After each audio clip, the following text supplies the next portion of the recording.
বন্ধুরা, এসডি বঙ্গ ইউটিউব চ্যানেলে তোমাদের স্বাগত জানাই। অন্নপূর্ণা ভান্ডার নিয়ে বড় খবর। এই বিশেষ লিস্টের নাম না থাকলে নাকি মিলবে না অন্নপূর্ণা প্রকল্পে ৩,০০০ টাকা। কিভাবে দেখবেন তালিকায় নাম রয়েছে কিনা, সেই সঙ্গে কিভাবে আবেদন করবেন আজ জেনে নিন। অন্নপূর্ণা ভান্ডারের টাকা নিয়ে বড় আপডেট। নয়া গাইডলাইন জারি করলো রাজ্য। কি রয়েছে সেই গাইডলাইনে আজকের প্রতিবেদনে জেনে নিন। রাজ্যে মন্ত্রিসভা অন্নপূর্ণা যোজনা প্রকল্পে অনুমোদন দিয়েছে। বৈঠকের পর নারী ও শিশু কল্যাণ মন্ত্রী অগ্নিমিত্রা পাল স্পষ্ট করে জানিয়ে দিয়েছেন নয়া গাইডলাইনের কথা। ঠিক কি বলেছেন তিনি, রইল বিস্তারিত। জানা গিয়েছে অন্নপূর্ণা ভান্ডার প্রকল্পে মাসে ৩,০০০ টাকা পাওয়ার জন্য ভোটার তালিকায় নাম থাকা ও SIR লিস্টে অন্তর্ভুক্তি থাকা বাধ্যতামূলক। সরকারের নতুন যাচাই প্রক্রিয়া এবং কাদের নাম তালিকা থেকে বাদ যাবে সেই তালিকা অনুযায়ী ঠিক করা হবে। ১ জুন থেকে যোগ্য মহিলাদের অ্যাকাউন্টে টাকা দেওয়া শুরু হবে। অন্নপূর্ণা ভান্ডার প্রকল্প নিয়ে নতুন করে চর্চা শুরু হয়েছে রাজ্য জুড়ে। সম্প্রতি সরকারের তরফে জারি হওয়া একটি নতুন নিয়ম ঘিরে তৈরি হয়েছে জল্পনা। প্রশ্ন উঠেছে, যদি কারো নাম ভোটার তালিকায় না থাকে অথবা SIR বা বিশেষ সংশোধন প্রক্রিয়ায় নাম বাদ যায় কিংবা ভোটার কার্ড না থাকে, তাহলে তিনি অন্নপূর্ণা ভান্ডারের সুবিধা পাবেন না। এখন সবচেয়ে বড় প্রশ্ন, SIR বা ভোটার তালিকা সংশোধনের পর যাদের নাম বাদ পড়েছে তারা কি অন্নপূর্ণা ভান্ডারের সুবিধা পাবেন? এই বিষয়ে গুরুত্বপূর্ণ বার্তা দিয়েছেন নারী ও শিশু কল্যাণ মন্ত্রী। তিনি জানিয়েছেন, বাদ পড়া প্রায় ৯১ লক্ষ নাম নিয়ে সমীক্ষা ও বিশ্লেষণ করা হবে।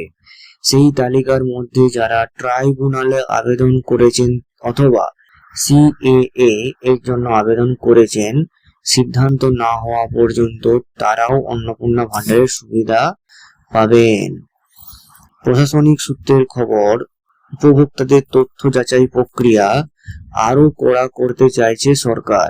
সেই কারণেই বিভিন্ন সরকারি প্রকল্পে পরিচয়পত্র এবং ভোটার সংক্রান্ত তথ্য মিলিয়ে দেখার কাজ শুরু হয়েছে। মূল উদ্দেশ্য হলো প্রকৃত উপভোক্তাদের চিহ্নিত করা এবং ভুয়ো আবেদন বা ডুপ্লিকেট সুবিধাভোগীদের তালিকা থেকে বাদ দেওয়া।